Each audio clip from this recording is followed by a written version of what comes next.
Le dernier banquet. Abonnez-vous à la chaîne, aimez cette vidéo et laissez-nous votre avis dans les commentaires. Voici l'histoire du dernier banquet. Que se passe-t-il lorsqu'un homme aveuglé par l'ego invite sa maîtresse à un dîner de famille dans le manoir qu'il partageait autrefois avec sa femme? Il s'attend à une transition sans heurts, une simple relève de la garde. Il espère l'approbation de sa puissante mère, mais il n'avait jamais anticipé la définition que celle-ci donnait à la loyauté. En une seule nuit, un empire multimilliardaire est ébranlé. Une vie de luxe s'effondre et la femme qu'il avait rejetée reçoit le pouvoir suprême. C'est une histoire de trahison, de motifs cachés et des conséquences dévastatrices de sous-estimer les femmes que l'on offense. Préparez-vous, car ce dîner n'est que le début. L'air dans le manoir des Mendoza était toujours dense, chargé de l'odeur de l'argent ancien et des ressentiments non dits. Elle s'accrochait aux lourds rideaux de velours, s'infiltrait dans les tapis persans et se posait comme une fine poussière sur l'acajou poli de la grande table de la salle à manger. Pour Ricardo Mendoza, cette odeur était celle de son foyer, celle du pouvoir, celle de son droit de naissance.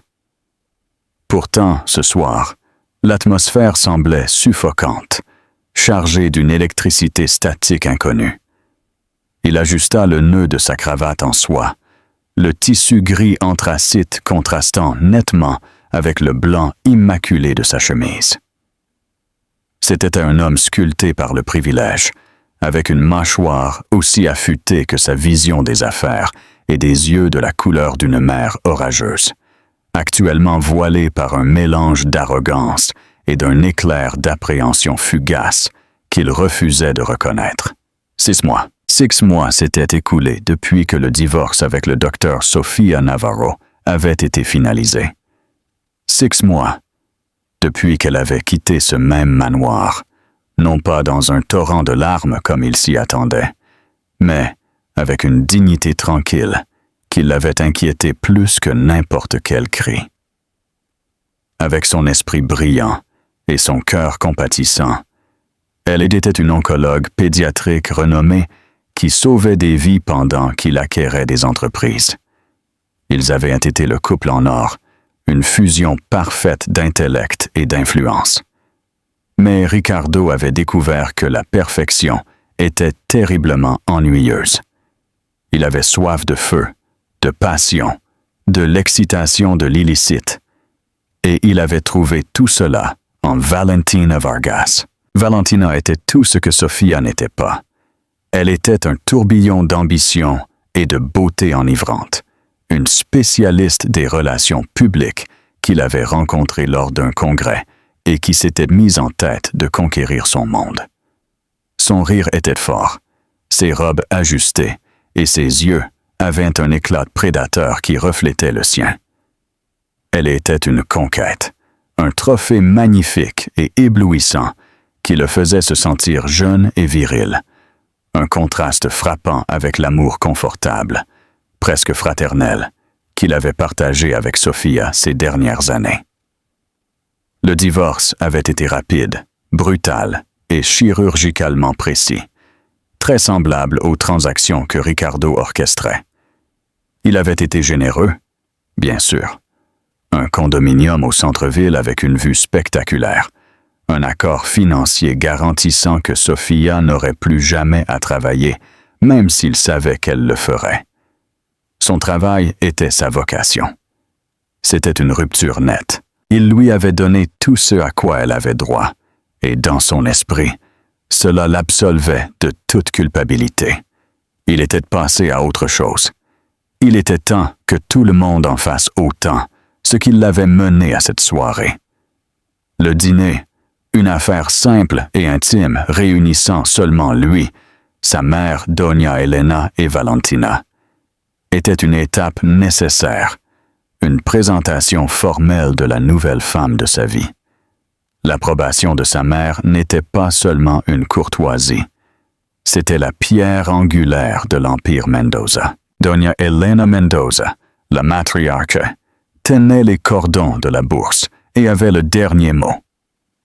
C'était une femme d'un intellect redoutable et d'une volonté encore plus formidable, qui avait piloté la richesse de la famille à travers les récessions et les trahisons avec une main de fer dans un gant de velours. « Tout est parfait, Señora Lopez, » dit-elle, sa voix résonnant légèrement dans la salle à manger caverneuse. La table était mise pour 3, avec la porcelaine la plus fine de la famille et l'argenterie brillant sous la douce lumière du chandelier en cristal.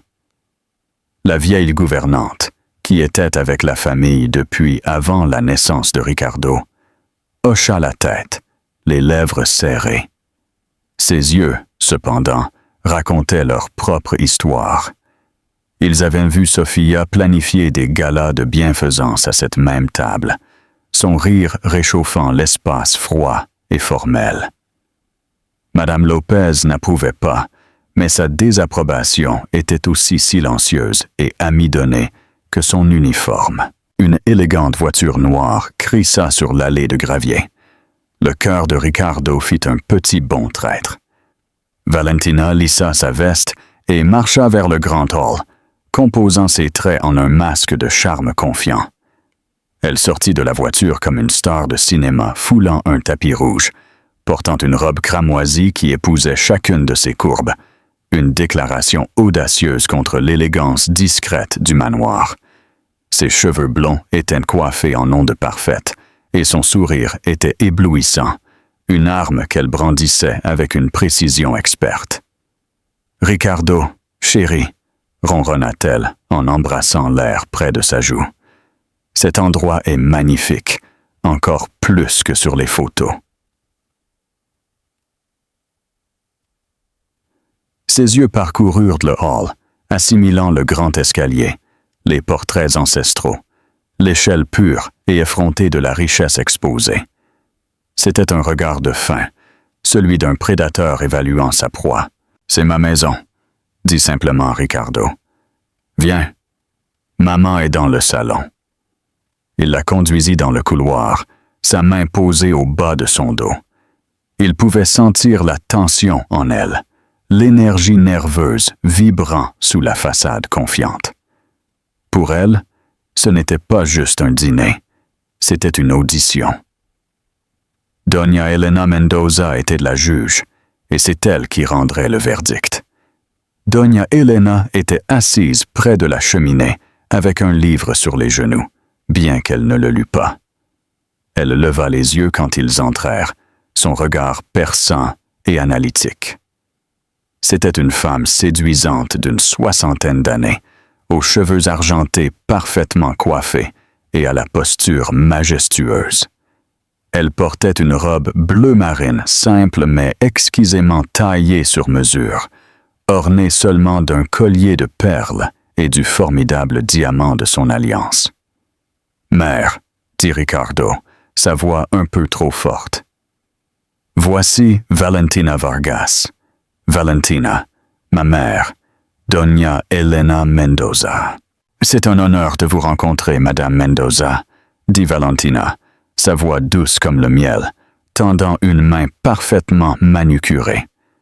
Doña Elena regarda la main un instant avant de tendre la sienne, lentement et délibérément. Sa poigne fut étonnamment ferme. « Mademoiselle Vargas, » dit-elle d'une voix froide et neutre. Ses yeux, du même gris orageux que ceux de son fils, firent un balayage lent et délibéré sur Valentina, des chaussures coûteuses aux cheveux professionnellement coiffés. Ce n'était pas un regard de bienvenue, mais d'évaluation, une évaluation d'un actif, ou peut-être d'un passif. « Ricardo m'a beaucoup parlé de vous, » continua Valentina, imperturbable. « Votre travail avec la Fondation des Arts est vraiment inspirant. »« Il l'est, » répondit Doña Elena en retirant sa main. « Je trouve que c'est surtout de la paperasse et l'apaisement des égos. Chose dont je suis sûr que vous savez un peu, mademoiselle Vargas, étant donné votre profession. La pique, subtile mais tranchante, resta suspendue dans l'air. Ricardo sentit un muscle de sa mâchoire se tendre. Cela n'allait pas être aussi simple qu'il l'avait espéré. Il avait anticipé une certaine froideur, mais c'était un frisson glacial. « Passons à table », interrompit-il, désespéré de les amener dans l'environnement plus structuré de la salle à manger. Alors qu'il s'installait, le silence n'était rompu que par le tintement de l'argent contre la porcelaine. Le premier plat fut servi, une bisque de homard délicate. Valentina, à son crédit, navigua avec aisance à travers la complexité des couverts, se lançant dans une histoire animée sur une récente campagne de relations publiques. Elle était charmante, spirituelle et belle. Elle était, sur le papier, une compagne parfaite pour un homme de sa stature. Alors, pourquoi sa présence ici semblait-elle si scandaleusement incorrecte? C'était comme accrocher une œuvre d'art moderne, Cree Art, au milieu du musée du Prado. Tandis que Valentina parlait, le regard de Ricardo dériva vers le 4e couvert. Il avait explicitement dit à Madame Lopez qu'il ne serait que 3. Il lança un regard interrogateur à la gouvernante, qui se tenait stoïquement près du buffet. Elle fit un mouvement de tête imperceptible, ses yeux clignotant vers Doña Elena. C'était l'œuvre de sa mère. Avant qu'il ne puisse poser la question, le bruit de la porte d'entrée s'ouvrant et se refermant résonna depuis le hall. Des pas lourds et familiers s'approchèrent de la salle à manger. Le sang de Ricardo se glaça. Il connaissait ces pas aussi bien qu'il connaissait le battement de son propre cœur. Les portes de la salle à manger s'ouvrirent brusquement, et là se tenait le docteur Sofia Navarro. Elle n'était pas habillée pour un dîner formel. Elle portait un simple pantalon noir et un doux pull en cachemire couleur crème. Ses cheveux sombres et bouclés étaient relevés en un chignon lâche et son visage était dépourvu de maquillage. Elle semblait fatiguée, comme l'est un médecin après une journée longue et difficile.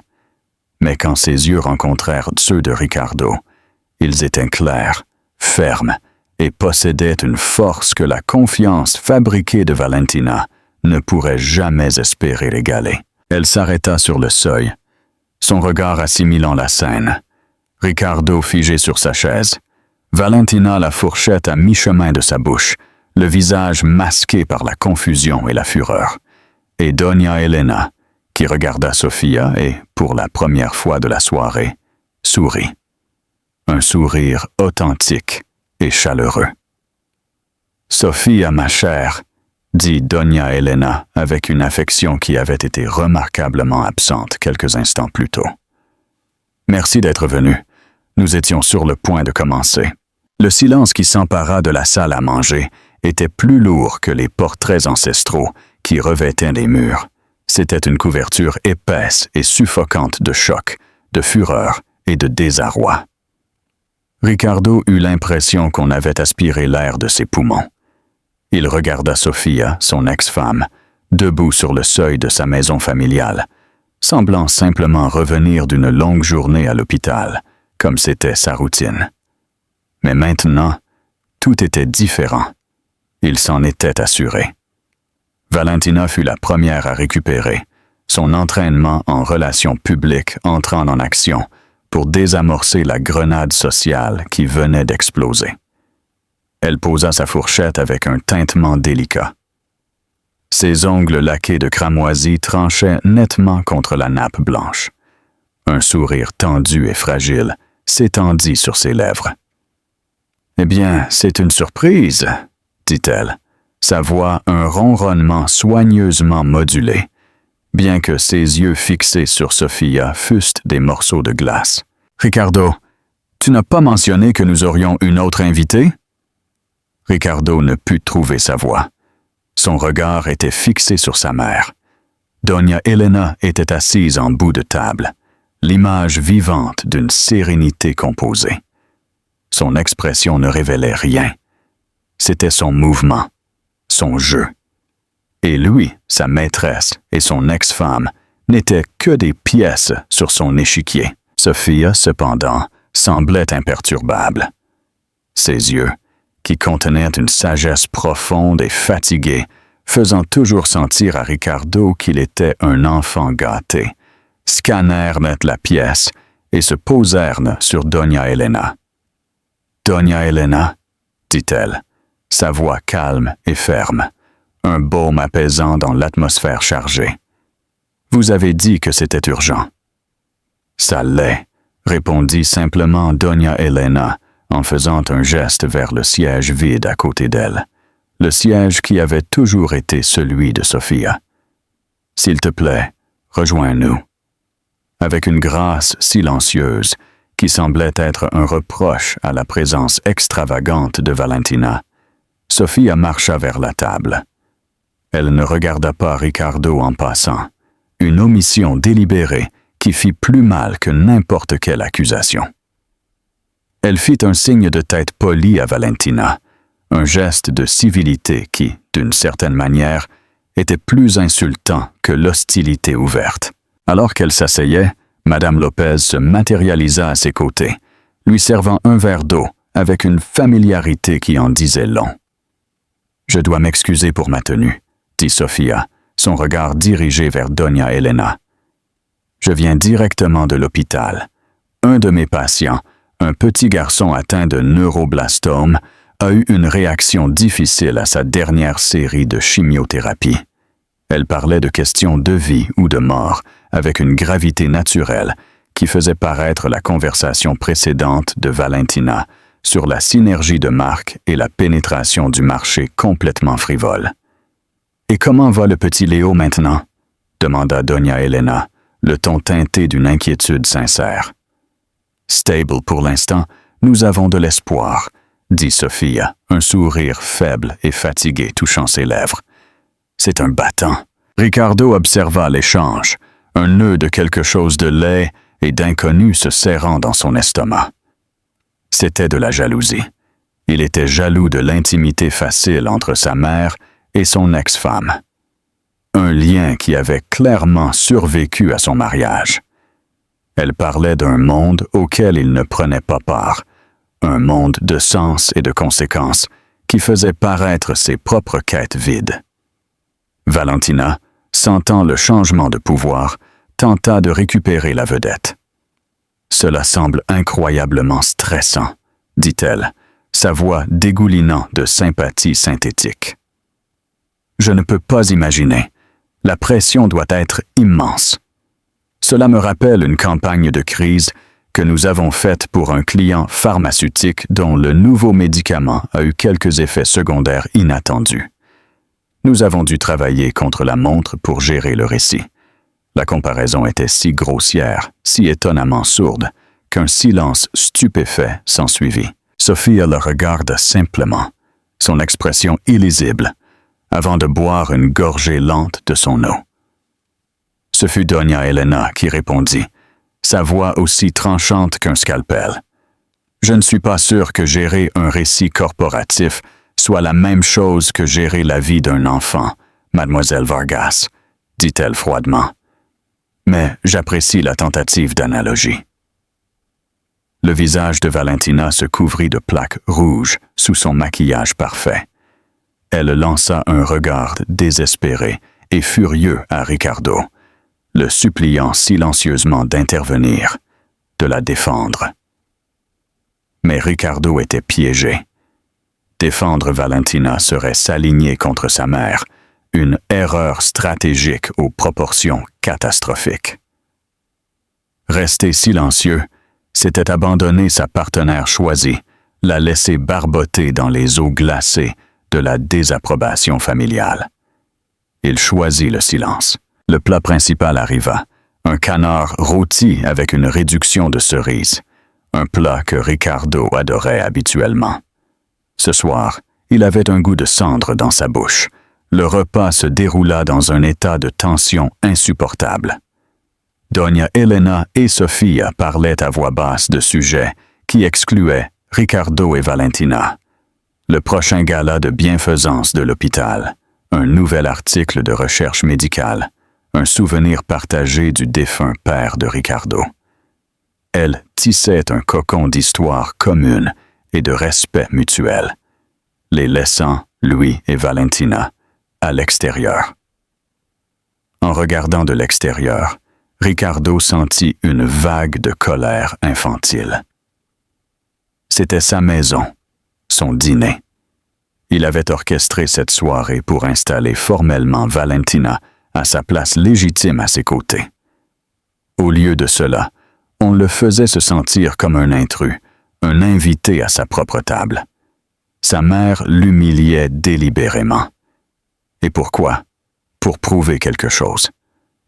Il tenta de rediriger la conversation vers son territoire. « La fusion de Sterling avance plus tôt que prévu », annonça-t-il à la tablée. « Nous voyons une évaluation finale qui dépasse toutes les projections initiales. Ce sera le plus gros accord de l'année pour l'entreprise. » Il regarda sa mère, attendant un signe d'approbation, un éclair de fierté.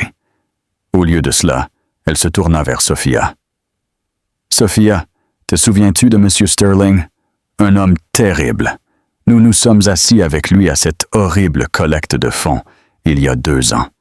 Il a passé toute la soirée à se plaindre de son yacht. » Sophia rit, un son bas et chaleureux qui remplit la pièce. « Celui qui a appelé l'ambulance. Oui, je me souviens. Il m'a dit que mon travail était un joli passe-temps. » Doña Elena sourit. « C'est un idiot. J'espère que tu vas le ruiner, Ricardo. Non pas parce que c'est une bonne affaire, mais par principe. » Le mépris de son triomphe professionnel, la façon désinvolte dont elle rabaissait un homme avec lequel il était sur le point de gagner des millions, était exaspérant. Elle formait un front uni, une forteresse qu'il ne pouvait franchir. Pendant ce temps, Valentina était devenue de plus en plus silencieuse, sa vivacité antérieure remplacée par une moue boudeuse. Elle picorait sa nourriture, ses yeux allant et venant entre les 3 autres, une calculatrice fonctionnant derrière son regard. Elle réévaluait, réajustait le prix et le coût de son acquisition. Elle avait probablement vu ce dîner comme le dernier obstacle, le moment où elle serait officiellement accueillie dans la dynastie. Au lieu de cela, elle avait été reléguée au rôle d'intruse, indésirable et inintéressante. Le pouvoir qu'elle croyait avoir sur Ricardo, le pouvoir qui provenait de son désir, s'avérait complètement inutile face à la véritable autorité dans cette maison. Enfin, le calvaire du plat principal se termina. Alors qu'on débarrassait les assiettes, Doña Elena posa sa serviette sur la table. Le geste semblait final, comme un juge frappant avec son marteau. « Bien, » dit-elle, son regard parcourant les 3 convives. « Cela a été instructif. » Elle regarda Valentina, son expression d'une politesse glaciale. « Mademoiselle Vargas, merci d'être venue. Je pense que vous avez maintenant une compréhension plus claire de notre dynamique familiale. » Ce n'était pas une question. Puis, elle se tourna vers Ricardo et, pour la première fois, il vit un éclair de quelque chose qui ressemblait à de la déception, une profonde tristesse maternelle qui lui fit plus mal que sa colère. « Ricardo, nous devons parler. » Ses yeux se posèrent finalement sur Sophia, et son expression s'adoucit complètement. « Et Sophia, j'ai quelque chose pour toi. » Doña Elena se leva de sa chaise. « Si vous voulez bien tous m'accompagner au bureau. » C'était un ordre, pas une invitation. Alors qu'il se levait, un sentiment d'effroi envahit Ricardo. Ce n'était pas juste un dîner, ce n'était pas juste un jeu de pouvoir, c'était un règlement de compte, et il avait la terrible et profonde sensation qu'il était sur le point de payer un prix qu'il n'avait jamais anticipé. La scène était terminée. Maintenant venait le jugement. Le bureau était le cœur de l'empire Mendoza, une pièce qui parlait de générations de pouvoir et d'influence. Des panneaux de chêne sombres revêtaient les murs, des étagères du sol au plafond étaient remplies de volumes reliés en cuir, et un énorme bureau de partenaire trônait comme un hôtel au centre de la pièce. C'était le domaine du père de Ricardo, et maintenant, celui de Doña Elena. Ricardo s'était toujours senti comme un visiteur ici, un prince attendant son couronnement. Mais la couronne ne s'était jamais tout à fait posée sur sa tête.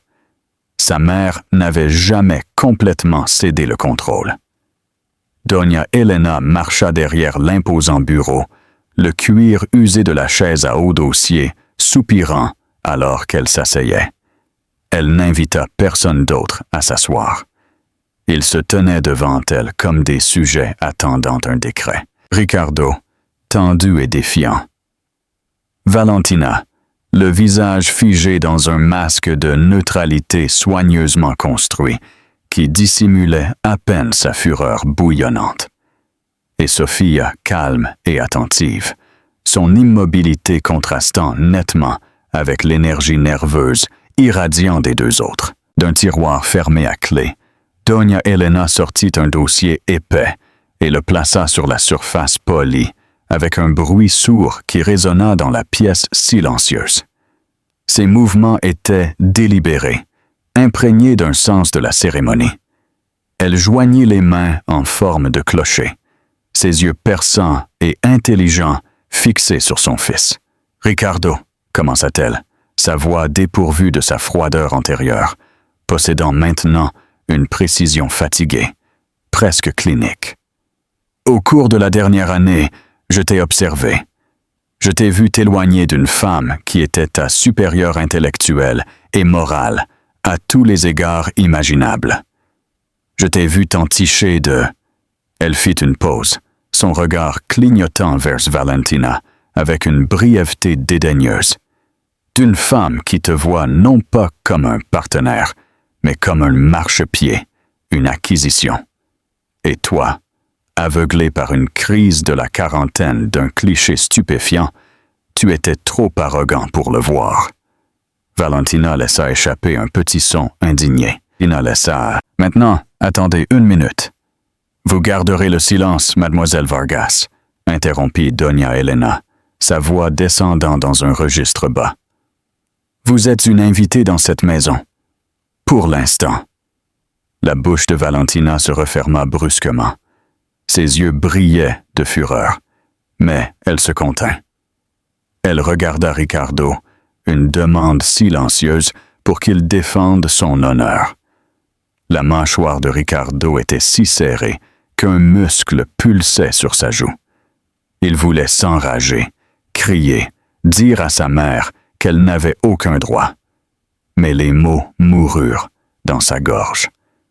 Il était paralysé par la réalisation soudaine et terrifiante de sa propre impuissance. Doña Elena reporta son attention sur Ricardo. « J'avais espéré que tu retrouverais la raison, que le divorce serait un choc pour ton système, un moment d'autoréflexion.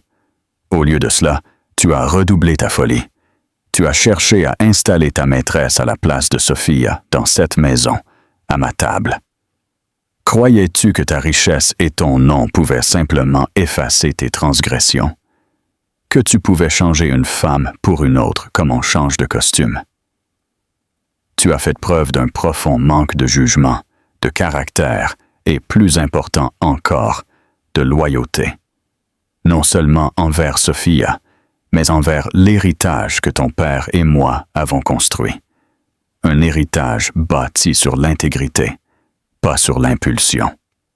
Chaque mot était un coup de marteau, démantelant la façade de l'homme puissant et confiant que Ricardo croyait être. Il se sentait nu, exposé comme un enfant stupide et imprudent face à sa mère, son ex-femme et la femme qu'il avait choisie à sa place. L'humiliation était quelque chose de physique, un serpent brûlant enroulé dans son estomac. « Qu'est-ce que c'est, mère ?» réussit-il finalement à dire, sa voix tendue. « Une conférence? Une humiliation publique? » « C'est une correction sévère, » déclara calmement Doña Elena. Elle fit glisser le dossier sur le bureau. Il s'arrêta directement devant Sofia. Sofia regarda le dossier, puis Doña Elena, les sourcils froncés par la confusion. Doña Elena, qu'est-ce que c'est? Ouvre-le, ordonna doucement Doña Elena. Avec des doigts hésitants, Sofia dénoua le ruban et ouvrit le dossier. À l'intérieur se trouvait un document unique et lourd, rempli de textes juridiques denses. En haut, en gras, figuraient les mots « Acte de donation ». Les yeux de Ricardo s'écarquillèrent. Il s'avança, essayant de voir le document, un frisson glacé parcourant sa colonne vertébrale. Un acte de... Les yeux de Sofia scannèrent la page, son expression passant de la confusion à l'incrédulité totale. Elle leva les yeux, la bouche légèrement ouverte, et son regard rencontra celui de Ricardo. Dans ses yeux, il ne vit pas de triomphe, mais un choc profond et déconcertant. « Cette maison », murmura Sofia, les mots à peine audibles. « L'acte est pour cette maison. » Le silence dans la pièce fut absolu, rompu seulement par le battement frénétique du cœur de Ricardo. Cela ne pouvait pas être. C'était impossible. Le manoir Mendoza, le foyer ancestral, le symbole de sa dynastie depuis plus d'un siècle, était son droit de naissance. Il devait lui être transmis, puis à ses enfants, les enfants que Louis et Sofia étaient censés avoir. « Tu plaisantes ?» dit Ricardo, un rire âpre et incrédule s'échappant de ses lèvres. « C'est une sorte de blague de mauvais goût ?»« Je n'ai jamais été aussi sérieuse de ma vie, » dit Doña Elena, sa voix dure comme le granit. « La maison était à moi pour la donner. Elle faisait partie de l'héritage de ma famille avant que je n'épouse ton père. J'ai gardé l'acte à mon seul nom pendant 40 ans, et maintenant, je le donne à la personne en qui j'ai confiance pour honorer son héritage. Je le donne à Sofia. » Valentina éclata finalement. « Elle ne peut pas faire ça !» cria-t-elle, sa composition soigneusement élaborée volant en éclats. « C'est la maison de Ricardo. C'était censé être notre maison. » La cupidité brute et possessive dans sa voix était d'une laideur surprenante. À ce moment-là, toute prétention s'évanouit, révélant la nature transactionnelle de son affection. Elle ne se battait pas pour Ricardo, elle se battait pour l'immobilier. Doña Elena la regarda avec quelque chose ressemblant à de la pitié. « Ce n'allait jamais être votre maison, mademoiselle Vargas. Vous étiez une distraction temporaire, rien de plus. » Ricardo sentit le sol se dérober sous ses pieds. Il trébucha en arrière, sa main cherchant le bord du bureau pour se soutenir. Il regarda Sofia, qui fixait toujours l'acte, comme s'il s'agissait d'un serpent venimeux. Ce n'était pas seulement pour une maison, c'était une répudiation complète et totale de sa personne. Sa mère n'avait pas seulement choisi Sofia à sa place, elle avait armé son ex-femme avec le symbole suprême de son échec. Elle avait donné à Sofia le pouvoir de l'expulser de sa propre vie. « Pourquoi ?» s'exclama Ricardo, le mot brut de douleur et de trahison. « Pourquoi me fais-tu ça ?» La façade sévère de Doña Elena se fissura enfin, et une profonde tristesse maternelle remplit ses yeux. « Parce que tu ne m'as pas laissé le choix, Ricardo. Tu te détruisais, et tu ternissais notre nom. J'ai fait cela pour te sauver de toi-même. Parfois, un homme doit tout perdre pour comprendre ce qui a vraiment de la valeur. » Elle se leva de sa chaise et contourna le bureau pour se tenir près de Sofia. Elle posa une main douce sur l'épaule de la jeune femme. « La maison est à toi, Sofia, » dit-elle à voix basse, s'adressant uniquement à elle. « Libre et sans charge, il n'y a pas de conditions. Tu peux y vivre, la vendre ou la brûler. C'est ta décision. Tu es la seule en qui j'ai confiance pour prendre la bonne. » Sofia regarda l'acte dans ses mains, le visage hébété de son ex-mari, puis les traits furieux et tordus de sa maîtresse. Elle avait le pouvoir maintenant. Tout le pouvoir. L'acte n'était pas seulement du papier et de l'encre, c'était la justice, c'était la vengeance. C'était un fardeau d'un poids inimaginable. Et dans le silence assourdissant du bureau, elle n'avait aucune idée de ce qu'elle allait en faire. Que feriez-vous à la place de Sophia? Vendriez-vous la maison? La garderiez-vous ou l'utiliseriez-vous pour un but plus grand? Partagez votre opinion dans les commentaires. Le chaos qui suivit le banquet fut une symphonie d'incrédulité. Le bureau, autrefois un sanctuaire de pouvoir silencieux, devint une cocotte minute d'émotions brutes et non filtrées. L'acte gisait sur le bureau, témoignage silencieux de la bombe que Doña Elena venait de faire exploser. Son jargon juridique était une sentence de mort pour une vie et la naissance déconcertante d'une autre. Valentina fut la première à exploser. Son choc cailla en une rage venimeuse. Son personnage soigneusement construit de compagne charmante et solidaire se désintégra, révélant la femme avide et furieuse qui se cachait dessous. « C'est de la folie, c'est du vol !» cria-t-elle, sa voix aiguë et laide. Elle se tourna vers Ricardo, son doigt parfaitement manucuré frappant sa poitrine. « Tu vas la laisser faire ça? Tu vas rester là plantée et la laisser donner notre avenir à elle? » Les pronoms possessifs, notre avenir, restèrent suspendus dans l'air, sonnant soudainement vide et transactionnel. Ricardo tressaillit, non pas à cause de son contact, mais à cause de l'avarice brute dans ses yeux. Pour la première fois, il vit Valentina non pas à travers la brume de l'engouement, mais à travers la lentille froide et claire de l'évaluation de sa mère. Il vit une femme qui s'était accrochée à sa richesse, pas à son cœur. La réalisation fut un coup nauséabond, un seau d'eau glacée au visage. « Valentina, arrête », murmura-t-il, sa voix faible, inconnue à ses propres oreilles. Il se sentait vidé, une marionnette dont on avait coupé les fils. « M'arrêter » cria-t-elle, son rire haut et hystérique. « Tu viens d'être publiquement castré par ta propre mère, et tu me dis de m'arrêter? Elle a donné ton foyer, ton héritage à la femme que tu as quittée. Ne vois-tu pas l'humiliation? Elle se moque de toi. Elles se moquent toutes les deux de toi. » Le regard de Valentina se dirigea vers Sophia, qui était toujours debout près du bureau, l'acte tenu lâchement dans sa main. Sophia semblait pâle, étourdie, comme si elle avait été frappée par la foudre. Il n'y avait pas de triomphe dans son expression, ni un soupçon de rire. Il n'y avait qu'un choc profond et accablant. « Et toi ?»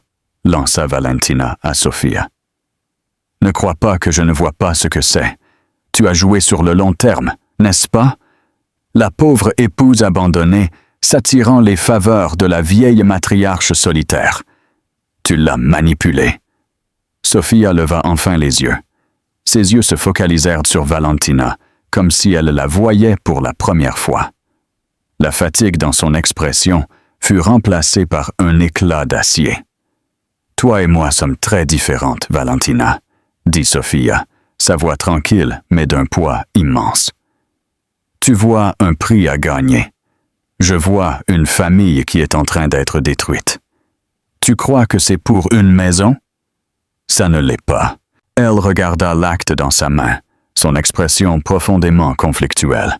« Je ne sais pas ce que c'est, mais ce n'est pas une victoire. » La dignité tranquille de sa réponse sembla exaspérer encore plus Valentina. Elle se tourna vers Ricardo, son ultime tentative désespérée. « Ricardo, arrange ça. Appelle tes avocats. Poursuis-la, fais quelque chose. » Mais Ricardo n'écoutait plus Valentina. Son monde s'était réduit à deux personnes. Sa mère, qui se dressait comme une statue de marbre du jugement, et son ex-femme, qui tenait maintenant les clés de toute sa vie entre ses mains. Il sentit une rage primordiale monter, un besoin désespéré de réclamer sa domination, de réaffirmer sa place au sommet de la chaîne alimentaire. Il repoussa Valentina et fit face à sa mère. « Comment as-tu pu ?» dit-il d'une voix basse et dangereuse. « Après tout ce que j'ai fait pour cette famille, pour l'entreprise, tu me coupes l'herbe sous le pied, tu m'humilies devant elle, tu livres le cœur de notre famille à une étrangère. » Une étrangère? La voix de Doña Elena était teinte d'incrédulité. Sofia a été plus une fille pour moi au cours des 10 dernières années que tu n'as été un fils. Elle a défendu nos valeurs alors que tu les as piétinées. Elle a sauvé des vies pendant que tu accumulais des actifs. Ce n'est pas elle l'étrangère ici, Ricardo. C'est toi. La vérité de ses paroles fut un coup physique. Il était devenu un étranger dans sa propre maison, dans sa propre famille. La réalisation fut si profonde, si dévastatrice, que sa colère céda momentanément la place à un vaste et vide abîme de désespoir. Il tourna son regard vers Sofia, une émotion différente tourbillonnant maintenant dans le cocktail toxique de ses sentiments, une supplique désespérée et pathétique de compréhension.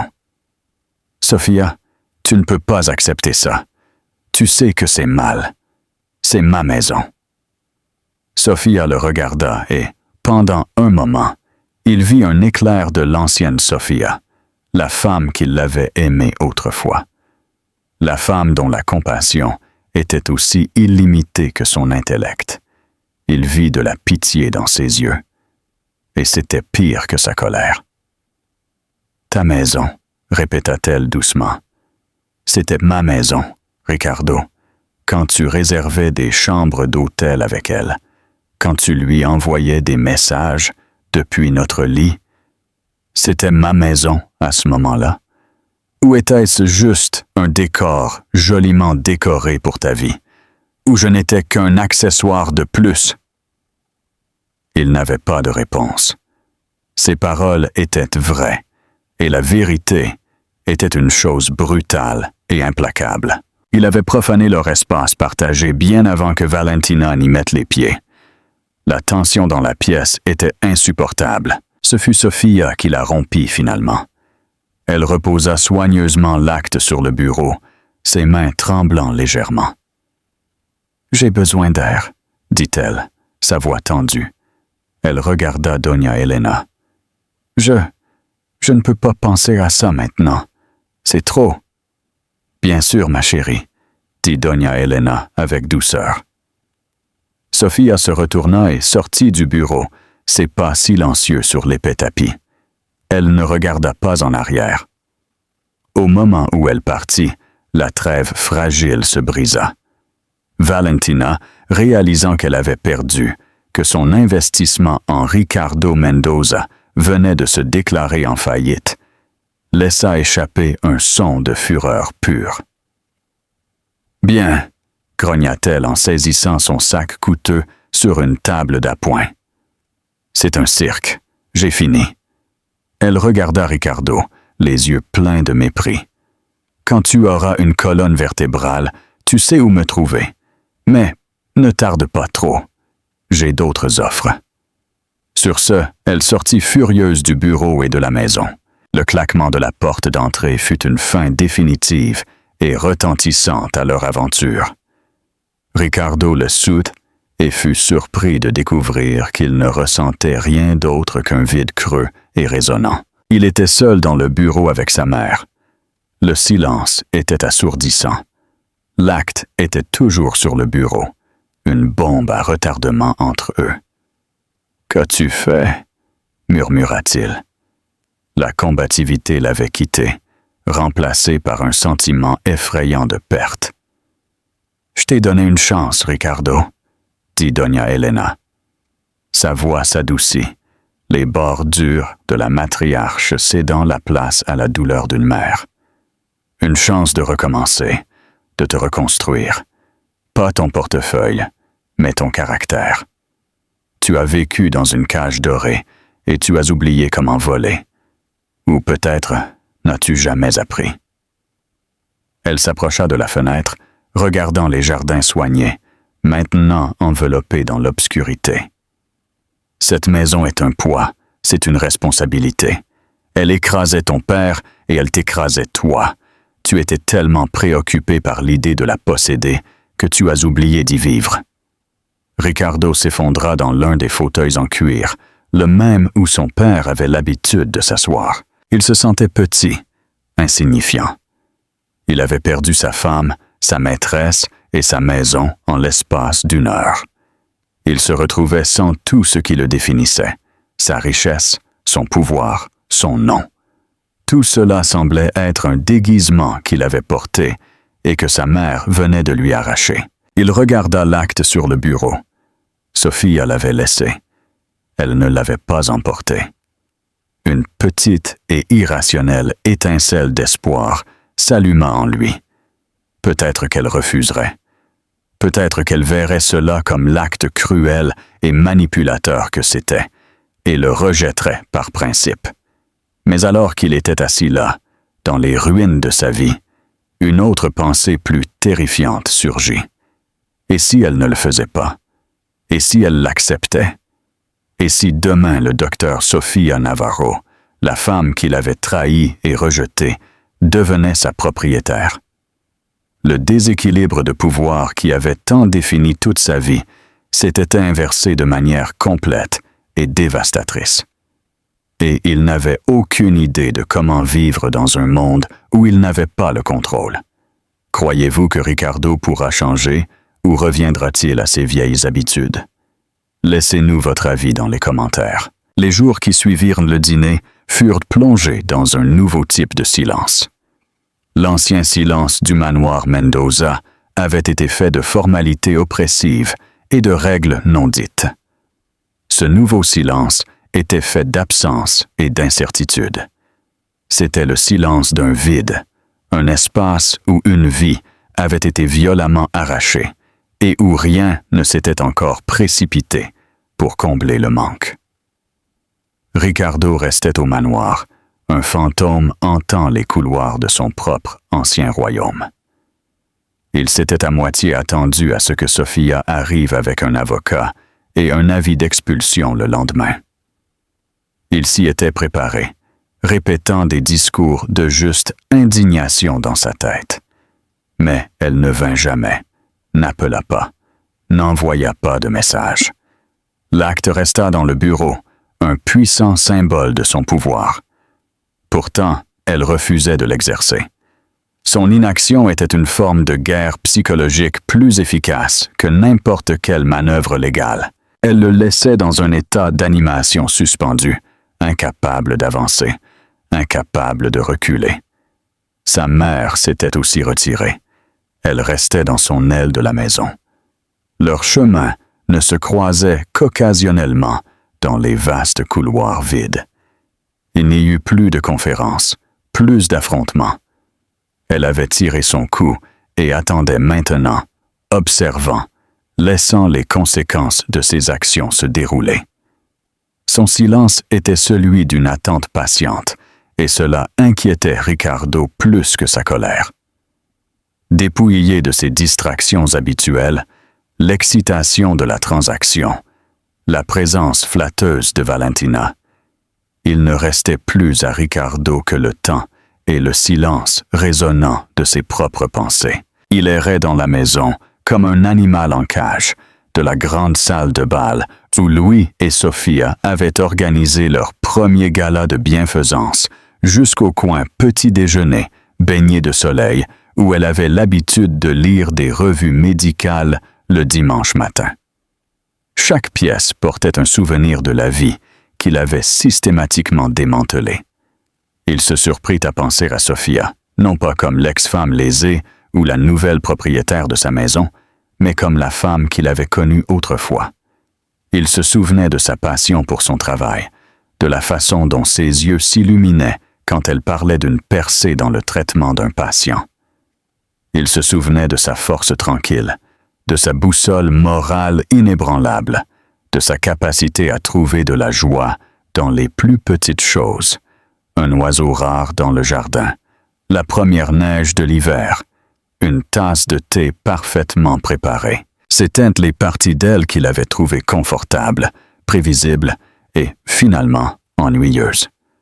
Maintenant, en son absence, il ressentait un vide profond et douloureux. Un après-midi, poussé par une impulsion qu'il ne comprenait pas tout à fait, il se retrouva dans son ancien dressing. Il l'avait vidé, bien sûr. Les étagères étaient vides, les penderies nues, mais son odeur persistait. Une fragrance tenue de lavande et de vieux livres. C'était une odeur de tranquillité, une odeur qu'il avait tenue pour acquise et qui lui manquait maintenant désespérément. Sur le sol, dans un coin oublié, gisait un seul petit objet. Un exemplaire de Persuasion de Jane Austen, son roman préféré, relié en cuir usé. Il le ramassa, la couverture douce et souple par les années de lecture et de relecture. Il l'ouvrit et une petite fleur pressée tomba d'entre les pages. Une marguerite du jardin du manoir. Un souvenir aigu et douloureux le traversa. Un après-midi d'été paresseux, il y a des années, quand ils étaient encore heureux, quand il avait cueilli cette marguerite et l'avait glissée dans ses cheveux. Le petit geste simple d'amour semblait être une relique d'une autre vie, un témoignage d'un homme qui n'existait plus. Une vague de dégoût de soi l'envahit, si puissante qu'elle le mit presque à genoux. Qu'était-il devenu? Il avait échangé cela, cet amour authentique et tranquille, contre l'émotion bon marché et vide de l'adoration fabriquée de Valentina. Sa mère avait raison, il était un idiot. Pendant ce temps, Sophia gérait son propre silence.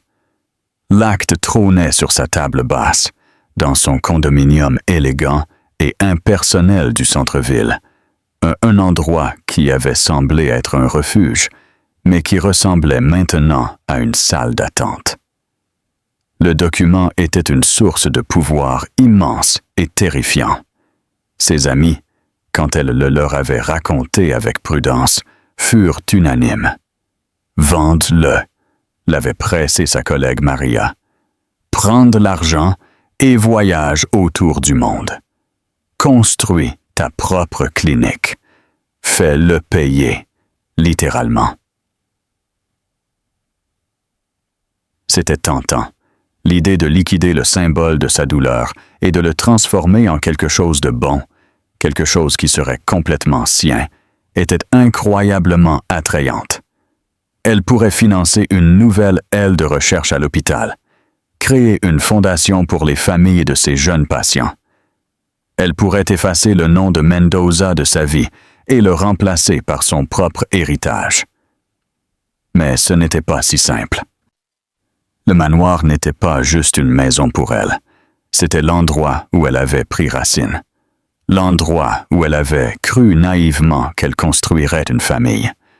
C'était le jardin où elle avait planté des roses avec le père de Ricardo, un homme qu'elle avait adoré. C'était la bibliothèque où elle avait passé d'innombrables heures à trouver du réconfort dans les livres quand les pertes à l'hôpital devenaient trop lourdes à supporter. Elle avait des souvenirs, aussi beaux que douloureux, qui étaient inextricablement entrelacés avec le tissu de sa vie. La vendre semblait revenir à vendre une partie d'elle-même. Et puis, il y avait Doña Elena. Sophia savait que lui donner la maison n'était pas un acte de charité. C'était un mouvement stratégique, une tentative désespérée d'une mère pour sauver son fils de lui-même. Doña Elena avait placé un immense fardeau sur ses épaules, lui faisant confiance pour être le catalyseur de la rédemption de Ricardo. C'était une confiance que Sophia ressentait profondément, mais qu'elle ressentait aussi avec amertume. Ce n'était pas son travail de réparer l'homme qui l'avait brisé. Après une semaine d'indécision agonisante, elle sut qu'elle ne pouvait pas continuer dans ses limbes. Elle devait l'affronter. Elle devait voir la maison à nouveau, non pas comme un souvenir, mais comme une réalité, comme une propriété qu'elle contrôlait désormais. Elle conduisit jusqu'au manoir par un après-midi frais d'automne. Les portes, qui avaient autrefois semblé si accueillantes, semblaient maintenant sinistres. Elle n'utilisa pas la clé que Doña Elena lui avait donnée, mais sonna à la porte. Ce fut Ricardo qui ouvrit. Il semblait diminuer. La démarche arrogante était absente, remplacée par une incertitude fatiguée. Il portait un vieux sweatshirt universitaire et un jean, très loin de ses habituels costumes sur mesure. Ses yeux, quand ils rencontrèrent les siens, étaient pleins d'un mélange de peur, d'espoir et d'une vulnérabilité profonde et inquiétante. « Sofia », dit-il, la voix rauque. « Ricardo », répondit-elle d'un ton uniforme. « Je crois que nous devons parler. » Il s'écarta, la laissant entrer dans le grand hall. Le silence de la maison les enveloppa. Ce n'était plus sa maison pour l'accueillir, ni la sienne pour la réclamer. Ils étaient deux étrangers dans un lieu qui avait été autrefois leur univers partagé. « Je n'ai pas décidé quoi faire, » dit-elle en rompant le silence, allant droit au but. « Je sais, » dit-il. « L'attente a été difficile. » Elle se dirigea vers le salon, le lieu de leur dîner désastreux. Elle ne s'assit pas, mais resta debout, près des grandes fenêtres, regardant les jardins. « Je suis venu voir la maison, pour essayer de découvrir ce qu'elle signifie pour moi maintenant. » Ricardo se tenait maladroitement au milieu de la pièce, les mains dans les poches. « Et que signifie-t-elle pour toi ?» demanda-t-il, sa voix à peine un murmure.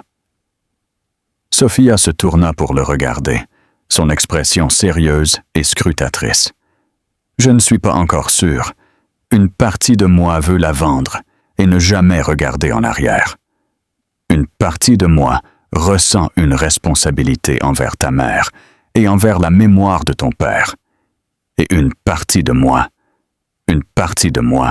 se souvient de l'homme qui a cueilli une marguerite et l'a mise dans mes cheveux dans ce jardin. Je ne sais plus qui est ce homme, Ricardo. Je ne crois pas que tu le saches non plus. » Ces mots le frappèrent avec la force d'un coup physique. Elle ne parlait plus de la maison. Elle parlait de lui, de l'homme qu'il avait perdu en cours de route. Pour la première fois de sa vie, Ricardo Mendoza n'avait ni stratégie, ni contre-offre, ni mouvement intelligent à faire. Il était dépouillé de toutes ses défenses, debout devant la femme qui l'avait offensé et qui avait maintenant tout le pouvoir. Et dans ce moment de vulnérabilité complète, surgit une pensée unique, terrifiante et pourtant libératrice. Il devait retrouver cet homme, non pas pour elle, ni pour sa mère, mais pour lui-même. « Je sais, » dit-il, sa voix se brisant sous une émotion qu'il ne pouvait nommer. « Je veux le retrouver aussi. » Le silence qui suivit fut différent à nouveau. Il n'était plus vide ou tendu. Il était fragile, timide, et contenait l'éclat le plus ténu et délicat d'un nouveau départ. N'oubliez pas de vous abonner à la chaîne pour ne pas manquer la deuxième partie de cette histoire passionnante. Croyez-vous que Sofia et Ricardo pourront reconstruire leur relation? Que feriez-vous à leur place? La conversation dans le salon ne résolut rien par magie. Il n'y eut pas de réconciliation larmoyante, ni de grands gestes de pardon, mais elle fit bouger les plaques tectoniques de leur relation brisée. La plaie ouverte et vive de la trahison était toujours là. Mais l'air d'hostilité avait été remplacé par une trêve fragile et incertaine. Sofia quitta le manoir ce jour-là sans décision, mais avec une clarté nouvelle et inquiétante. La question n'était plus seulement de savoir quoi faire de la maison, mais quoi faire de l'homme qui venait avec elle. Elle commença à visiter le manoir plus fréquemment, toujours pendant la journée, toujours avec un but. Elle disait à Ricardo et à elle-même qu'elle faisait un inventaire, évaluant l'état de la propriété pour une vente éventuelle. C'était une raison pratique et logique qui fournissait un bouclier nécessaire contre la réalité beaucoup plus compliquée et émotionnelle. Elle marchait dans les pièces avec un porte-bloc, prenant des notes, mais ce qu'elle documentait réellement, c'étaient les fantômes de son passé et l'ombre d'un possible futur. Ricardo, à son tour, devint un gardien réticent, un jardinier dans son propre ancien paradis. Il l'observait de loin, lui laissant de l'espace. Il la voyait dans le jardin, ses doigts touchant doucement les pétales des roses que son père avait plantées. Il la voyait dans la bibliothèque, passant la main sur le dos des livres qu'ils avaient autrefois lus ensemble. Il voyait une femme qui ne se délectait pas de son trophée, mais qui pleurait une perte. Sa perte, la perte de tous les deux. Pendant ces visites, ils commencèrent à parler, non pas de l'acte, ni du divorce, ni de Valentina. Ils parlaient de petites choses, le robinet qui fuyait dans la salle de bain des invités à l'étage, la famille de faucons qui avait niché dans le vieux chêne, son travail à l'hôpital, ses tentatives timides et maladroites de trouver un nouveau but.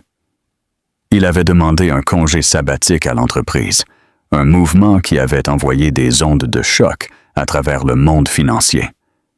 Il lui dit qu'il réévaluait, un euphémisme corporatif pour dire qu'il était complètement et absolument perdu. Un après-midi, elle le trouva dans la vaste cuisine dernier cri, essayant de faire du café. Il semblait tellement déplacé, un capitaine à la dérive dans sa propre cuisine. L'homme qui pouvait commander une salle de conseil de requin était déconcerté par une cafetière à piston. « Tu le fais mal, » dit-elle, sa voix le faisant sursauter. « Tu es bouillante les grains. » Il regarda la bouilloire fumante avec un soupir frustré. « Je n'ai jamais eu à faire mon propre café avant. » L'aveu resta en l'air, une confession brute de son privilège de toujours. L'ancienne Sophia aurait pu ressentir une vague de ressentiment, mais la femme qui était là maintenant ressentait autre chose, un éclair de pitié. C'était comme un homme qui apprenait à marcher de nouveau après une longue maladie. Elle s'approcha, lui prit la bouilloire des mains et commença à lui montrer ses mouvements, patients et précis. Tu dois laisser l'eau refroidir 1 minute après l'ébullition et la verser lentement en spirale. Comme ça. Alors qu'ils se tenaient l'un à côté de l'autre, leurs bras se frôlant, l'acte domestique simple semblait à la fois douloureusement familier et complètement nouveau. Il regardait ses mains, mais il regardait aussi son visage. La concentration dans ses yeux. Il la voyait de nouveau, non pas comme un symbole de son passé ou un problème dans son présent, mais comme une personne. « Merci », dit-il quand elle eut fini, la voix basse. « C'est juste du café, Ricardo », répondit-elle, sans cruauté. « Non », dit-il en la regardant directement. « Merci de ne pas m'avoir jeté dehors. » La question tacite de l'acte ressurgit enfin, mais son pouvoir avait changé. Ce n'était plus une arme, mais un fardeau partagé et compliqué. « Je n'ai pas décidé quoi faire, » dit-elle honnêtement. « Chaque fois que je pense à la vendre, je pense à ton père. Il aimait cet endroit. Et je pense à toi, petit garçon courant dans ces couloirs. » L'image le prit par surprise. Il ne pouvait se souvenir de la dernière fois que quelqu'un avait pensé à lui comme un enfant, comme quelqu'un d'autre que le puissant Ricardo Mendoza. Une fissure apparut dans l'armure qu'il avait portée si longtemps. « J'étais un enfant solitaire », confessa-t-il. Les mots avaient un goût étrange sur sa langue. Mon père travaillait toujours. Ma mère était toujours. Ma mère. Cette maison était ma seule amie. C'était la chose la plus vulnérable qu'il lui ait jamais dite. Sophia le regarda et, pour la première fois, elle vit au-delà de l'homme arrogant qui l'avait trahi et entrevit l'enfant solitaire qu'il avait été. Cela n'excusait pas ses actions, mais offrait une once d'explication. Sa cruauté n'était pas née de la malice, mais d'une profonde immaturité émotionnelle. Il n'avait jamais appris à se connecter avec les gens, alors il avait appris à posséder des choses à la place. Cette nouvelle et fragile compréhension devint la base d'un processus lent et douloureux de reconstruction. Ricardo commença à changer. Il commença par de petites choses. Il apprit à cuisiner. Ses premières tentatives furent désastreuses, mais il persista. Il commença à travailler à lui-même dans les jardins, renvoyant l'équipe coûteuse de paysagistes.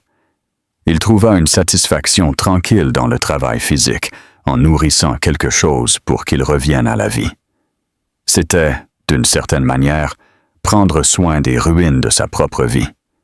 Il commença aussi à confronter son passé. Il approcha des personnes qu'il avait offensées dans des affaires, non pas avec des accords légaux, mais avec des excuses sincères. Il commença à lire, non pas le Wall Street Journal, mais les livres de la bibliothèque, les romans que Sophia avait aimés, les histoires que son père avait collectionnées. Il essayait de comprendre un monde au-delà des bilans et des cours des actions. Il essayait de construire un nouveau moi à partir de zéro. Il devenait l'architecte de sa propre rédemption. Sophia observait cette transformation avec un mélange de scepticisme et d'un espoir réticent et croissant. Elle savait que le vrai changement était un processus lent et ardu. Elle était médecin. Elle savait que la guérison n'était jamais linéaire. Il y eut des moments où l'ancien Ricardo ressurgissait, un éclair d'arrogance, une lueur de droit acquis, et elle se retirait, les murs autour de son cœur se reconstruisant instantanément. Mais ensuite, il y eut d'autres moments. La fois où il l'appela, la voix pleine d'une émotion sincère, pour lui dire que les œufs de faucon avaient éclos. L'après-midi où elle arriva pour découvrir qu'il avait réparé avec succès l'ancienne horloge grand-père dans le hall, chose que même son père n'avait jamais réussi à faire. Le jour où il lui dit qu'il avait établi une fiducie aveugle pour financer une nouvelle aile pédiatrique dans son hôpital, utilisant son propre argent personnel, avec la seule condition qu'elle porte le nom d'un patient qu'elle avait perdu. Il l'avait fait anonymement, sans fanfare. Ce n'était pas un grand geste pour la récupérer. C'était un acte d'expiation tranquille. Un après-midi frais, elle le trouva assis sur la terrasse arrière, regardant le coucher du soleil peindre le ciel en nuances d'orange et de pourpre. L'exemplaire de persuasion gisait sur la table à côté de lui. « Tu le lis ?» dit-elle, la voix douce. Il leva les yeux, un sourire ténu et triste sur le visage. « J'essaie de comprendre le capitaine Wentworth, » dit-il, un homme qui a laissé l'orgueil et la colère lui voler 8 ans de bonheur. Un homme qui a presque tout perdu parce qu'il avait trop peur de dire ce qu'il avait sur le cœur. Il la regarda, ses yeux clairs et directs, dépouillés de tout artifice. « J'ai été un idiot, Sophia, un idiot aveugle et arrogant. J'ai jeté ce qu'il y a de plus précieux dans ma vie pour rien. Je n'attends pas que tu me pardonnes. Je ne le mérite pas, mais j'ai besoin que tu saches que je le vois maintenant. Je te vois, et je suis vraiment, vraiment désolé. » L'excuse, quand elle arriva finalement, ne fut pas celle qu'elle avait imaginée. Elle ne fut ni dramatique ni désespérée. Elle fut calme, simple et absolument sincère.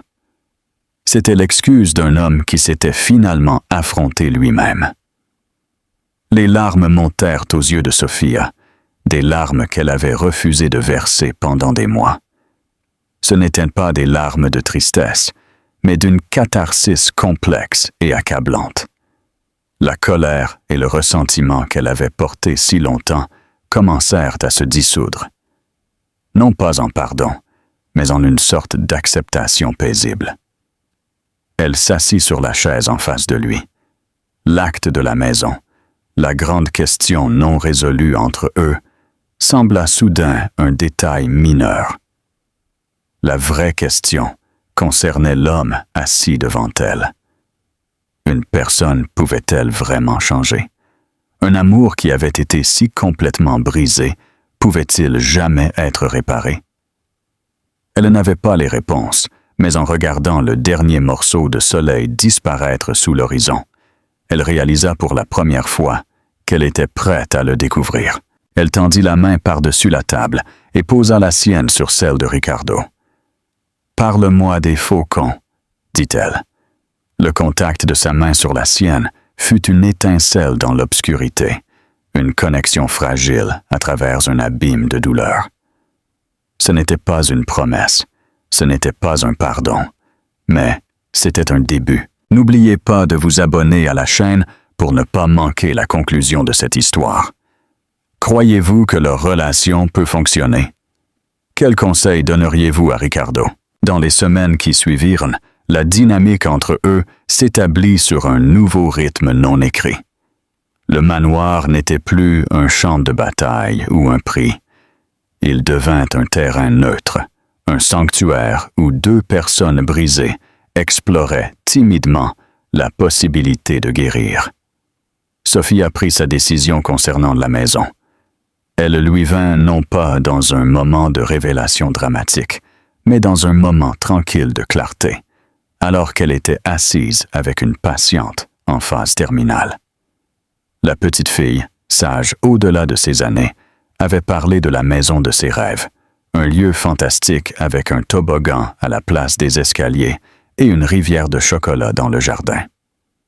C'était une maison construite non pas de briques et de ciment, mais de joie et d'imagination.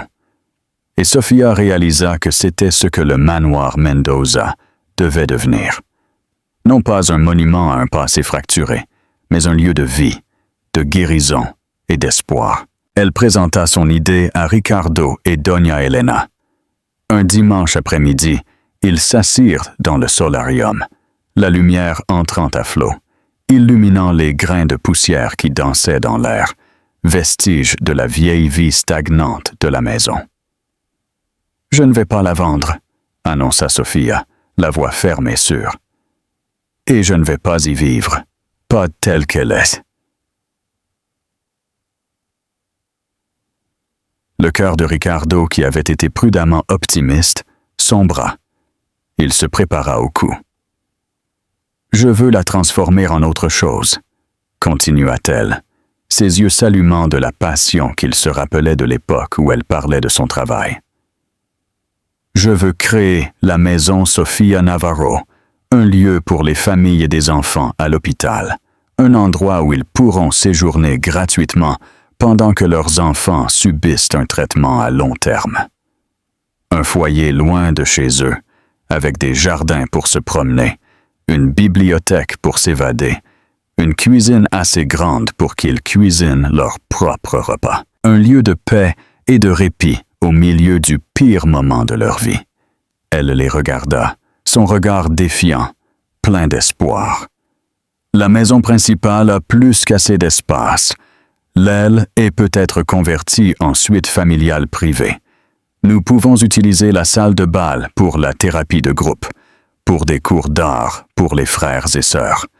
Nous pouvons rendre cet endroit utile. » L'audace de l'idée était impressionnante.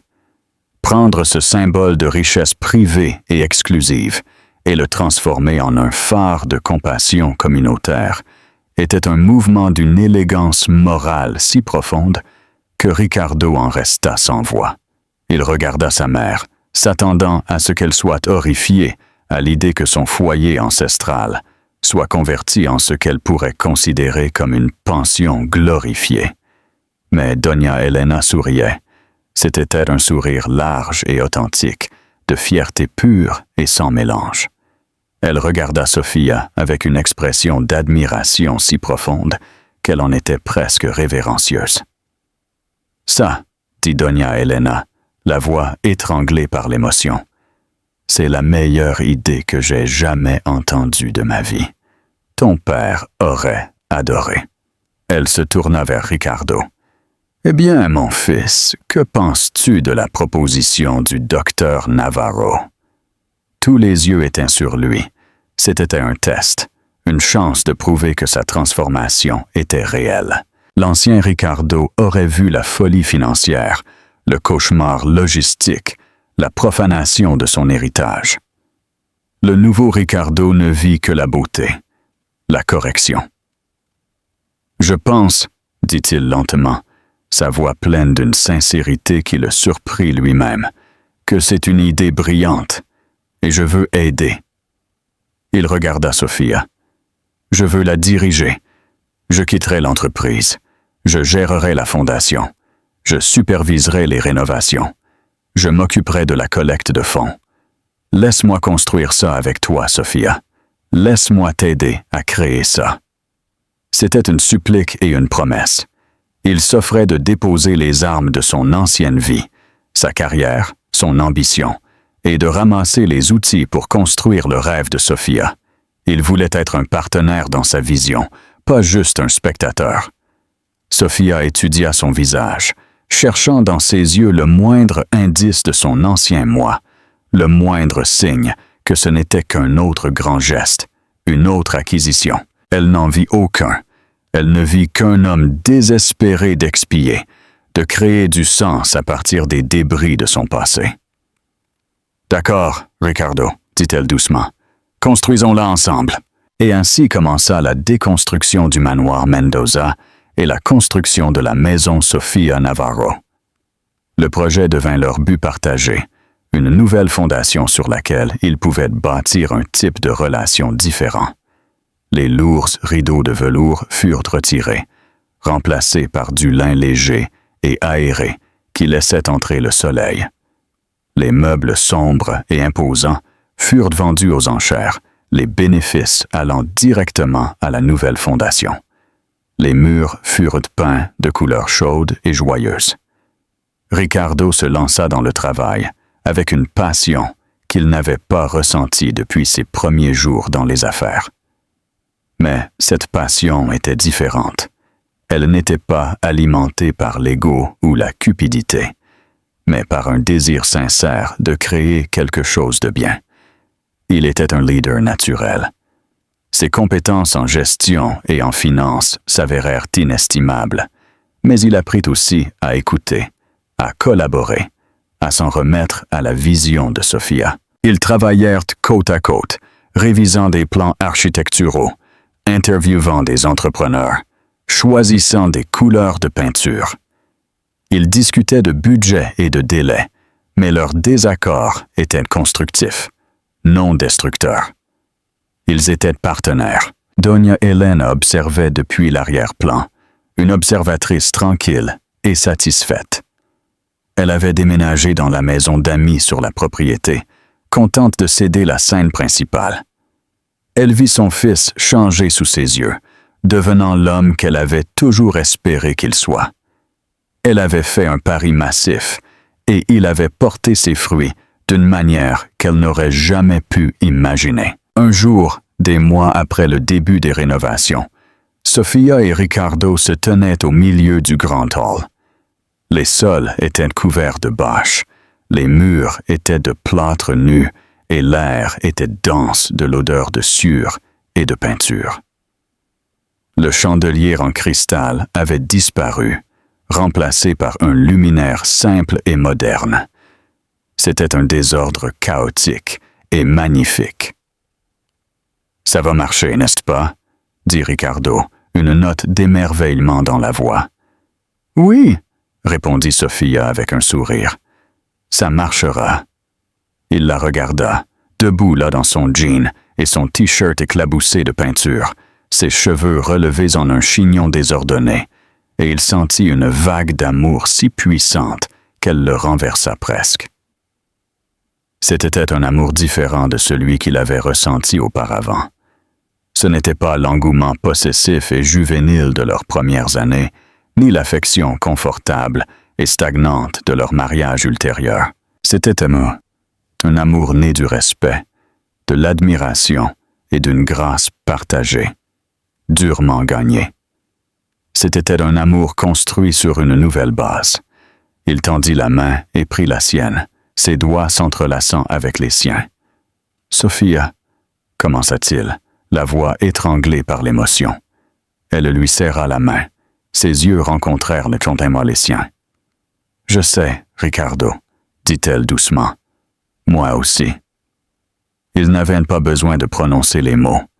La maison, dans sa transformation désordonnée et pleine d'espoir, le disait pour eux. Ils avaient un long chemin à parcourir.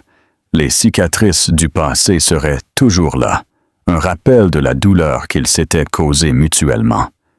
Mais, alors qu'ils se tenaient ensemble dans les ruines de leur ancienne vie, ils ne regardaient plus en arrière.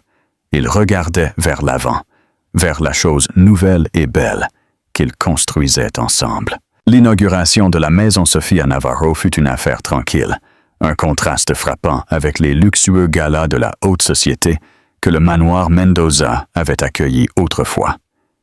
Il n'y avait ni reporters ni célébrités, seulement le personnel de l'hôpital, quelques donateurs clés et les 3 premières familles qui appelleraient la maison leur foyer temporaire. Le soleil d'automne projetait une lueur chaude et dorée sur le bâtiment, qui semblait maintenant respirer un air plus léger et accueillant. Sophia se tenait sur le porche avant nouvellement construit, s'adressant à la petite foule. Elle ne parla pas d'objectifs de collecte de fonds ou de détails architecturaux, mais d'espoir, de communauté et du simple besoin humain de réconfort en temps de crise. Pendant qu'elle parlait, Ricardo se tenait juste derrière elle, hors du feu des projecteurs. Il la regarda, le cœur gonflé d'une fierté pure et désintéressée. C'était sa vision, son triomphe. Il était simplement un humble collaborateur, et c'était plus que suffisant. Après les discours, ils se mêlèrent aux invités. Ricardo se retrouva à parler avec un jeune père dont la fille de 6 ans luttait contre la leucémie. L'homme, les yeux cernés par la peur et l'épuisement, parlait du soulagement d'avoir un endroit calme et beau où rester, à quelques minutes seulement de l'hôpital. « Je peux cuisiner le plat préféré de ma fille ce soir, » dit l'homme, la voix se brisant. « Dans une vraie cuisine. Vous ne savez pas ce que ça signifie. C'est un petit morceau de normalité au milieu de tout ce chaos. » « Je suis heureux que nous ayons pu aider, » dit Ricardo, sa propre voix étranglée par l'émotion. Pour la première fois, il comprenait la richesse non pas comme une mesure de pouvoir, mais comme un outil pour la compassion. Les chiffres dans un bilan étaient insignifiants comparés au regard de gratitude dans les yeux de cet homme. Plus tard, alors que la soirée se terminait, il trouva sa mère assise dans le jardin, sur un banc avec vue sur les rosiers. « Ton père serait très fier, Ricardo, » dit-elle d'une voix douce. « Pas seulement de cette maison, mais de toi. » « Je n'aurais pas pu le faire sans toi, mère, » dit-il en s'asseyant à ses côtés. « Ton intervention a été brutale, mais elle était nécessaire. Tu m'as sauvé. »« Non, Ricardo, » le corrigea-t-elle doucement. « J'ai seulement ouvert la porte. Tu as été celui qui a eu le courage de la franchir, et Sophia a été celle qui t'a montré le chemin. » Leur conversation fut interrompue par une voiture élégante et familière qui s'arrêta dans l'allée. C'était Valentina. Le corps de Ricardo se tendit. Il ne l'avait ni vue ni parlé avec elle depuis la nuit où elle était partie furieuse. Il n'avait aucune idée de pourquoi elle était là. Valentina sortit de la voiture. Elle semblait différente. Le glamour, voyant et agressif, avait disparu. Elle portait une robe simple et élégante, et son maquillage était discret. Elle semblait plus âgée, plus sereine. Elle s'approcha d'eux avec prudence, les yeux sur Ricardo. « Ricardo, » dit-elle, la voix tranquille. « Pouvons-nous parler 1 minute? » Ricardo regarda sa mère, qui hocha légèrement la tête. Il marcha avec Valentina vers un coin plus privé du jardin. « Je ne suis pas ici pour causer des problèmes, » commença-t-elle, ses mains tordant la lanière de son sac.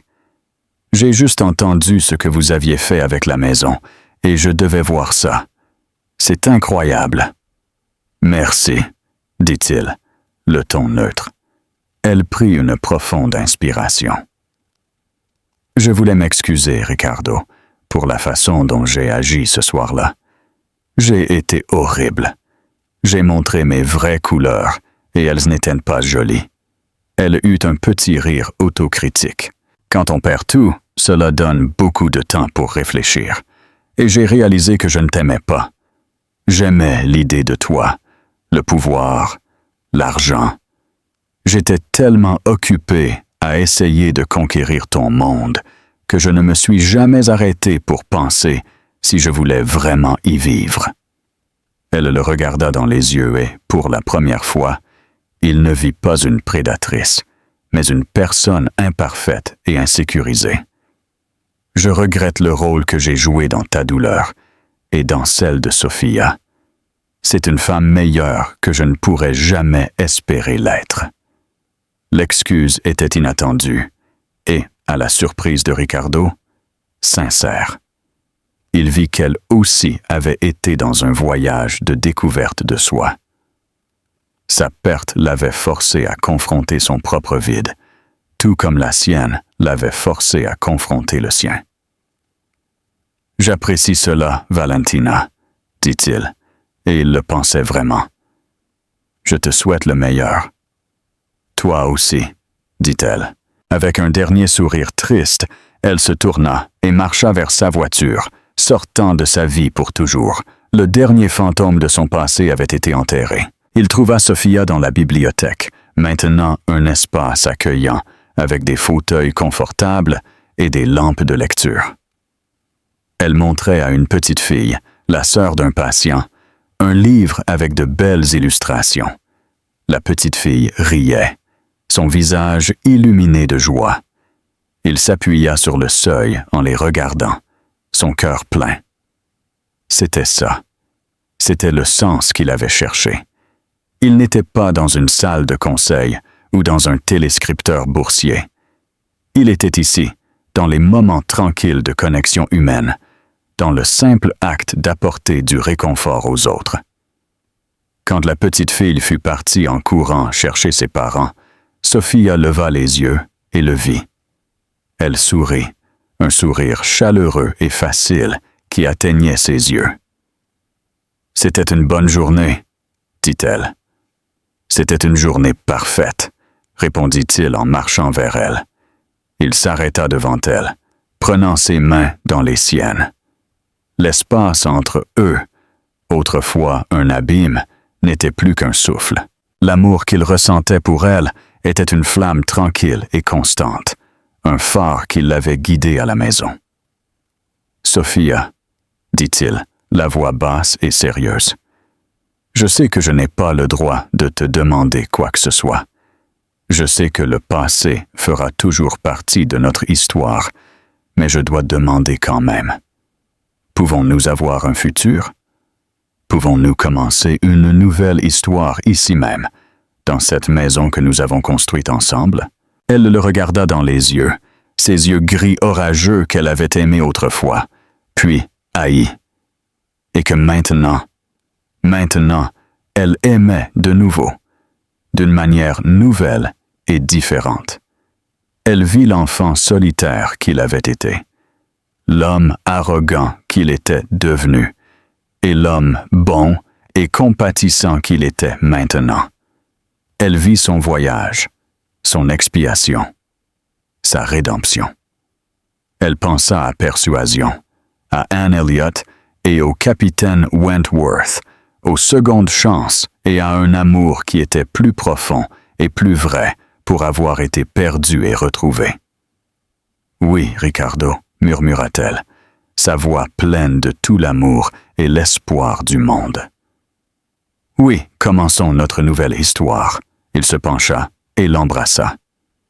Un baiser qui ne parlait pas de passion ou de possession, mais de camaraderie, de respect et d'une grâce profonde et partagée. Ce fut un baiser qui scella le passé et ouvrit la porte au futur au cœur de la maison, construite sur les cendres de leur ancienne vie. Ils avaient bouclé la boucle, trouvant leur chemin de retour, non pas vers ce qu'ils avaient été, mais vers quelque chose de plus fort, de plus vrai et d'infiniment plus beau. 1 an plus tard, la maison Sofia Navarro vibrait au rythme d'une vie tranquille et constante. La nouveauté initiale s'était estompée, remplacée par le bourdonnement confortable de la routine. Les familles allaient et venaient, leur séjour marqué par le flux et le reflux des traitements, des bons et des mauvais jours. La maison absorbait tout, les larmes, les rires, les conversations chuchotées tard dans la nuit, les repas partagés dans la grande cuisine communautaire. Elle était devenue exactement ce que Sofia avait imaginé, un sanctuaire, un lieu de réconfort. Ricardo avait trouvé sa vocation non pas dans les grands gestes de collecte de fonds, mais dans les petits actes de service quotidien. C'était lui qui réparait le grille-pain cassé, lui qui emmenait une mère à la pharmacie au milieu de la nuit, lui qui s'asseyait avec un père hébété dans la bibliothèque, n'offrant pas de conseils, mais partageant simplement le silence. Les résidents ne savaient pas que c'était Ricardo Mendoza, l'ancien titan de la finance. Ils le connaissaient simplement comme Ricardo, l'homme aimable et tranquille qui dirigeait la maison et semblait toujours savoir ce dont ils avaient besoin avant qu'ils ne le demandent. Il avait troqué son costume de pouvoir pour une ceinture à outils, son bureau d'angle pour un petit bureau désordonné dans ce qui était autrefois l'office du majordome, et il n'avait jamais été aussi heureux. Sofia continuait son travail à l'hôpital, mais sa vie n'était plus consumée par lui. Elle laissait son travail à la porte quand elle rentrait chaque soir à la maison d'amis sur la propriété où elle et Ricardo vivaient maintenant. Leur vie ensemble était une architecture tranquille de bonheur, construite sur une fondation de buts partagés et de respect mutuel. Ils n'étaient pas le couple en or qu'ils avaient été autrefois. Leur vie n'était pas une couverture de magazine brillante. Elle était réelle, désordonnée et infiniment plus précieuse. Leur amour n'était pas une passion brûlante, mais un partenariat profond et durable. Il était dans la façon dont il lui apportait une tasse de thé, juste comme elle l'aimait, après un long quart de travail. Il était dans la façon dont elle écoutait vraiment, pendant qu'il parlait de sa journée, célébrant la petite victoire d'une chaudière réparée ou le sourire d'un enfant. Ils avaient appris à communiquer non seulement avec des mots, mais avec des gestes, avec des silences, avec une compréhension partagée qui s'était forgée dans le creuset de leur passé. Doña Elena, maintenant dans ses dernières années, était une présence constante et aimable. Elle passait ses après-midi à lire aux enfants dans le jardin ou à leur apprendre à jouer aux échecs dans le solarium. Elle avait trouvé un nouveau rôle, non pas comme la formidable matriarche d'une dynastie, mais comme la grand-mère aimée de cette étrange et merveilleuse famille élargie. La dureté en elle s'était adoucie, remplacée par une sérénité et une satisfaction. Elle avait tout misé sur le caractère de son fils. Ce faisant, elle ne l'avait pas seulement sauvé, mais elle avait aussi trouvé sa propre rédemption. Un après-midi frais d'automne, exactement 2 ans après ce dîner fatidique, Ricardo et Sofia s'assirent sur la terrasse arrière de la maison principale, regardant les résidents se préparer pour une petite fête d'Halloween. Des enfants déguisés couraient sur la pelouse, leur rire résonnant dans le crépuscule. « Quelque chose te manque ?» demanda Sofia doucement, la tête posée sur son épaule. L'ancienne vie, les affaires, le pouvoir. Ricardo réfléchit un moment, regardant un petit garçon déguisé en super-héros poursuivre une fille déguisée en fée. « Non, dit-il, sa voix pleine d'une certitude absolue. Je jouais à un jeu, Sofia, un jeu où tu gagnes en accumulant des choses, mais je n'ai jamais senti que j'en avais assez. Maintenant, il fit un geste vers la scène devant eux. C'est réel, cela a du sens. Je ne possède rien de tout ça, mais je me sens plus riche que je ne l'ai jamais été de ma vie. Il la regarda, les yeux pleins d'un amour profond et d'inébranlable. J'ai passé tant d'années à essayer de construire un empire que je n'ai pas réalisé que la seule chose qui valait la peine d'être construite était une vie. Avec toi. Elle sourit, le cœur plein. Nous avons construit une bonne vie, Ricardo Mendoza. Il ne la corrigea pas, un doux sourire jouant sur ses lèvres, tandis qu'il lui embrassait le sommet de la tête. Nous avons construit une grande vie. Le passé ne fut pas oublié. Les cicatrices demeurèrent, un rappel ténu et argenté de la douleur qu'ils avaient endurée et des leçons qu'ils avaient apprises. Mais elles n'étaient plus une source de colère ou de regret. Elles étaient simplement une partie de leur histoire. L'histoire de comment deux personnes ont tout perdu, seulement pour trouver quelque chose de bien plus précieux dans les ruines. Ils avaient appris que le vrai pouvoir n'était pas dans ce que l'on possédait, mais dans ce que l'on donnait, et que les fondations les plus solides ne se construisent pas sur la richesse ou le privilège, mais sur le pouvoir tranquille, résilient et extraordinaire de l'amour et des secondes chances. N'oubliez pas de vous abonner à la chaîne.